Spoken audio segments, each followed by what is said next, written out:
Yo, what's good guys? Back with another YouTube video here. Today we're gonna go over my trade week and how my trading went this week and two trade recaps that I'll be covering. So let's get into it. As you guys know, I only focus on indices, so I'm only pretty much trading this week here. Let's rewind. So I was coming into Monday. This was Thursday, the bank holiday, Friday bank holiday. I was coming into Monday. There was the SMT fill over here with this new week opening gap, and there was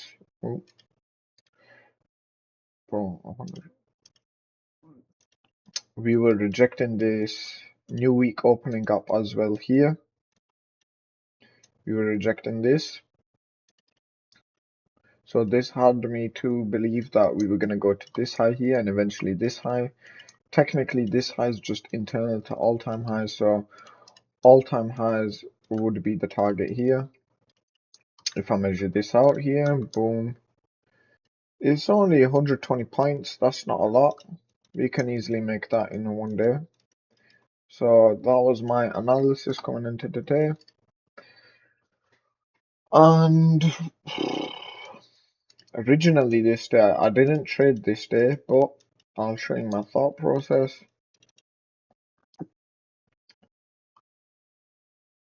Oh, just skip to,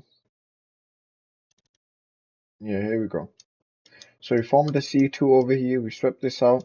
You guys are thinking, how's this a C2? But guys, it just gap down here. It's just a little gap here, and we just swept that out. So I'd view that as a C2. Then you had C3 and C4 expanded higher. My kill zone starts at 3. 3, we swept basically. Well, I think we left equal highs here. We left equal highs here, right? So I was wanting to move back into this gap here for there's no hourly swing point or 30-minute swing point. There's a 90-minute gap here which I wanted to see get tagged. Unfortunately, neither NQES or YM tagged this gap. Otherwise, if we had tagged this gap, it would have been a beautiful entry to long towards this high and all-time highs eventually, which would have been actually very nice. But didn't happen, unfortunately. So my time to trade's finished. I'd skip here. I think I skipped a bit too forward there, but it's alright. Yeah, originally I was coming into buys here, and we made somewhat of a move, and then we just left literally equal highs we left here, which I do not know how that got tagged, and 30-minute structure wasn't like the best. There was this gap here that you could have potentially gone for, but it's just not my type of trade. I'll just prefer, and plus we needed a new 4-hour swing point here. It's 1800 C2, C3, C4. 6 a.m. was the base, C5 and 10 a.m. was technically C6, but we needed a new swing point. So skip this there. Me personally, I didn't feel comfortable shorting these, only because you literally have equal highs here and this. So Tuesday was automatically another skip day. Another reason why it was a skip day was because it was literally just Asia expansion, C2, C3, London given the C4. But as you guys can see here, what time did this happen? 3 a.m. There's basically no hourly swing point or no hourly open high low close. So yeah, this was another no trade day for me. Easily, this was an easy skip. Now, personally, I'd focus on being bearish here. I'd be bearish to previous day low here on this day because you've got that C3 closure past this. We're displacing past that as well. And yeah, we just consolidate, to be honest.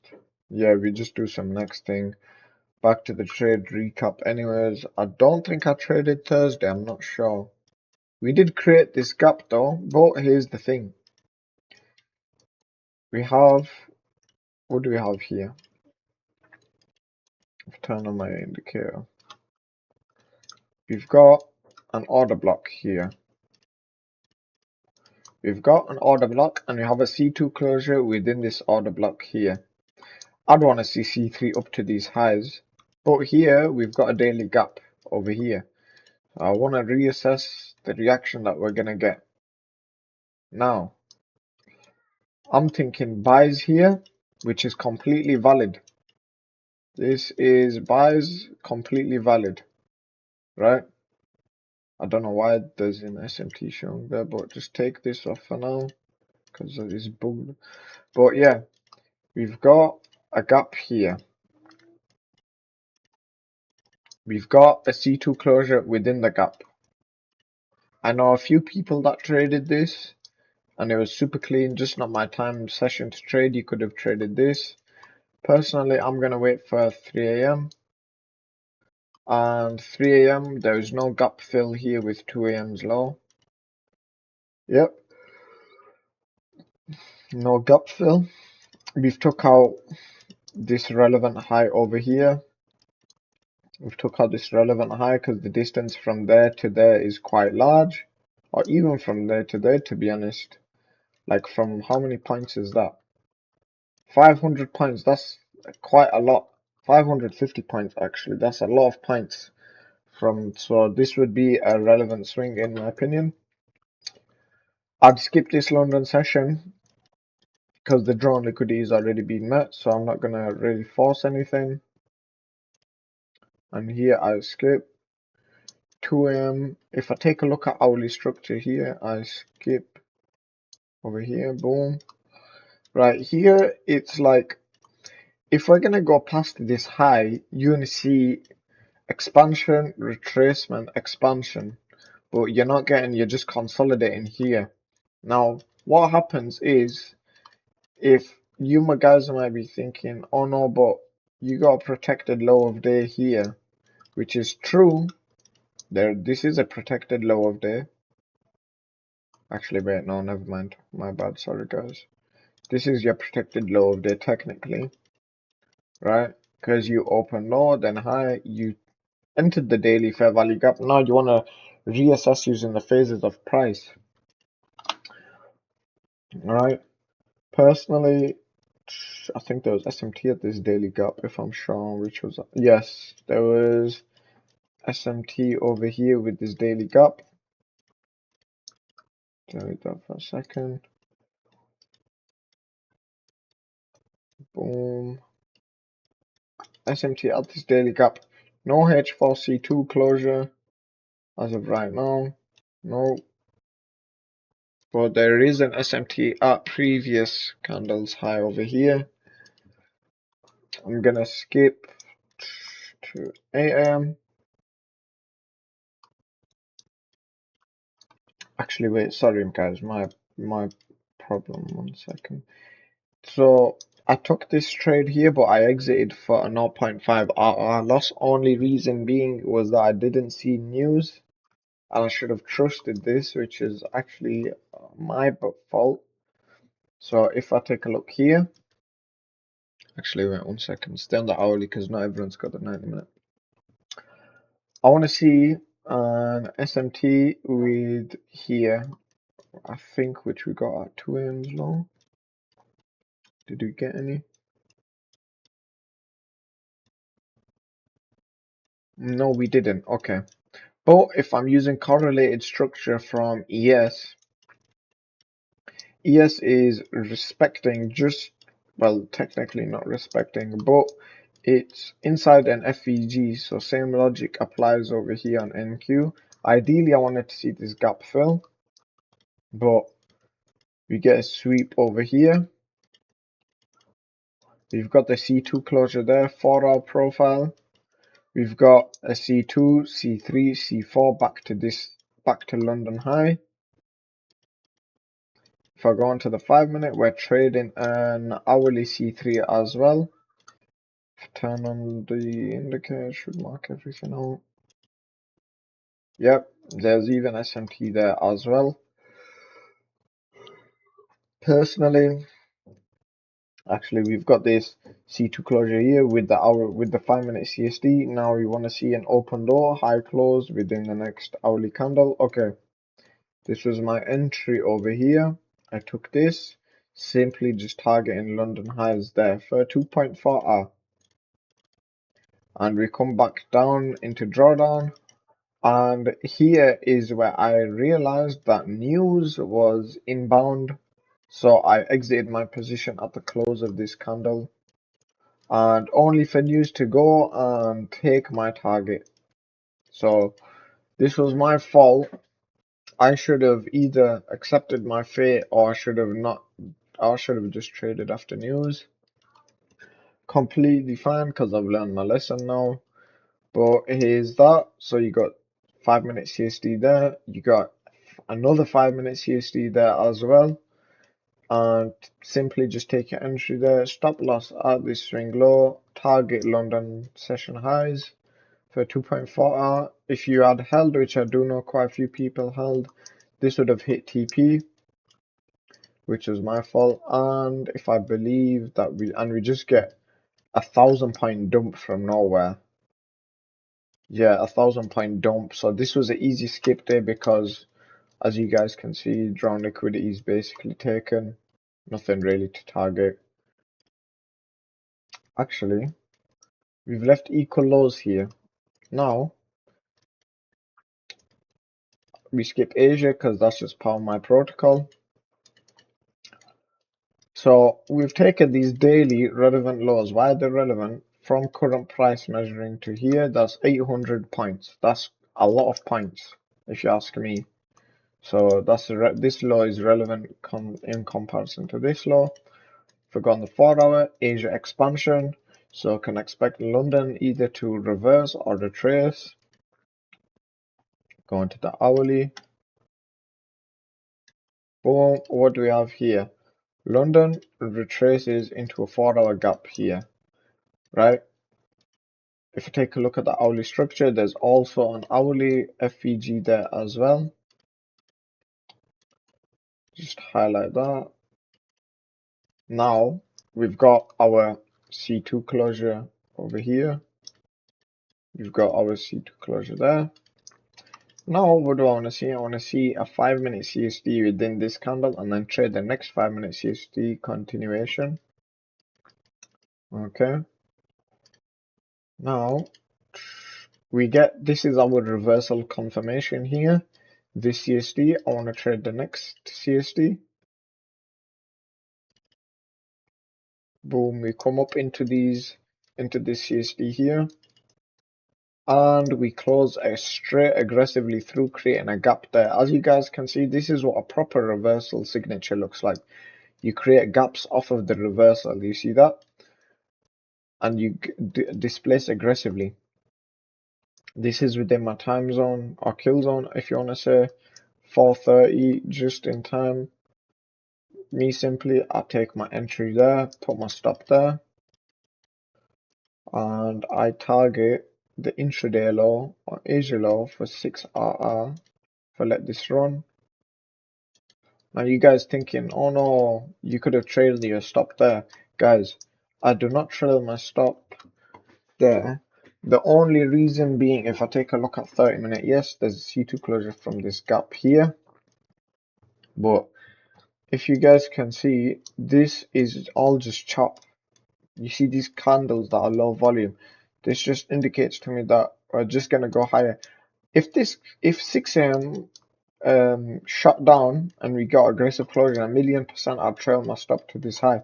But the fact that we're just consolidating and creating failure swings over here just indicates to me that we're just going to sweep these and then go lower. So at the moment right now, my stop is on BE and just on BE. I'm not trailing yet. Right? If I let this just play out more. See, now here, I was right.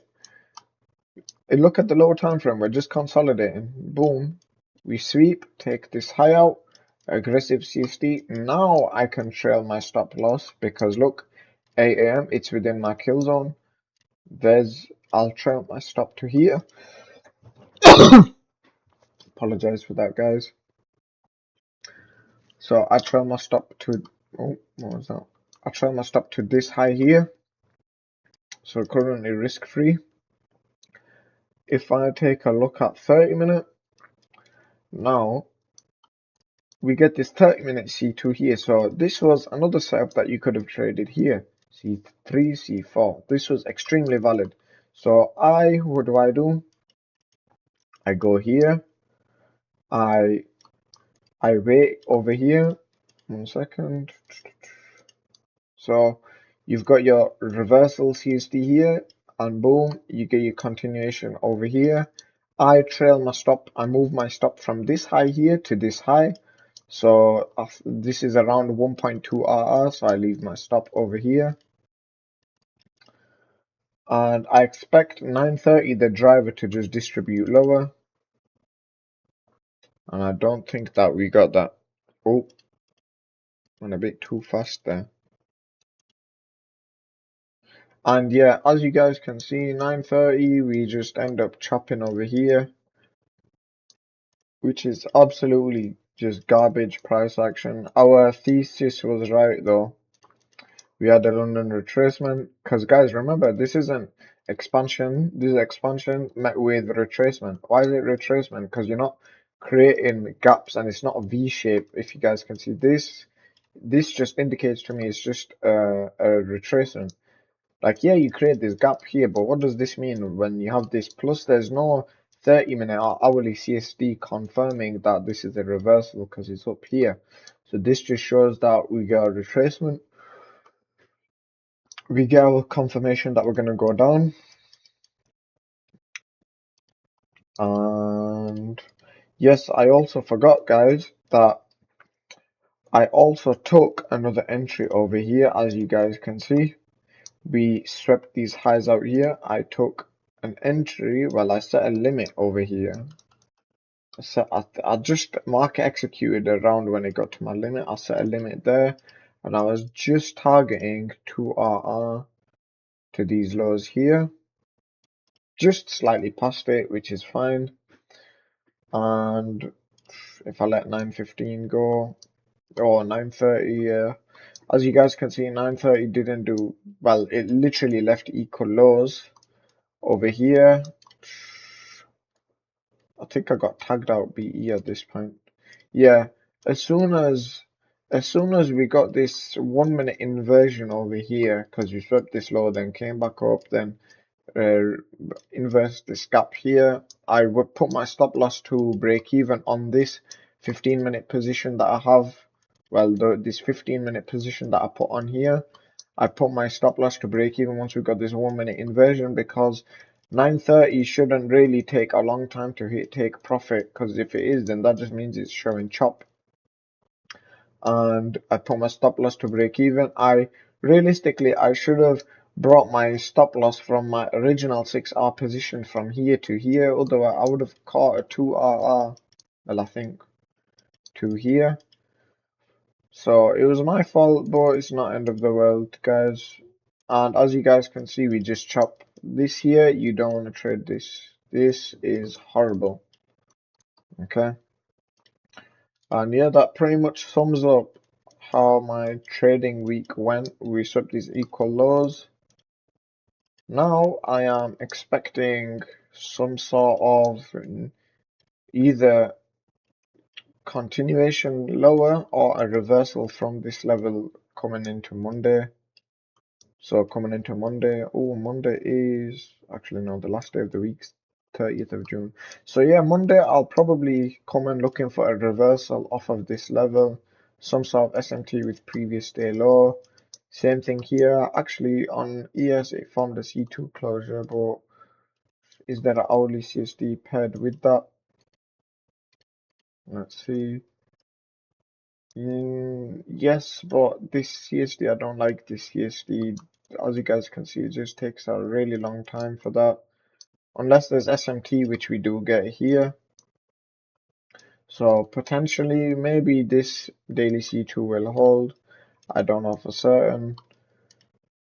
But yeah, I'm just gonna have to monitor the reaction. I'll get a PDL, to be honest. That's my first target and first thought.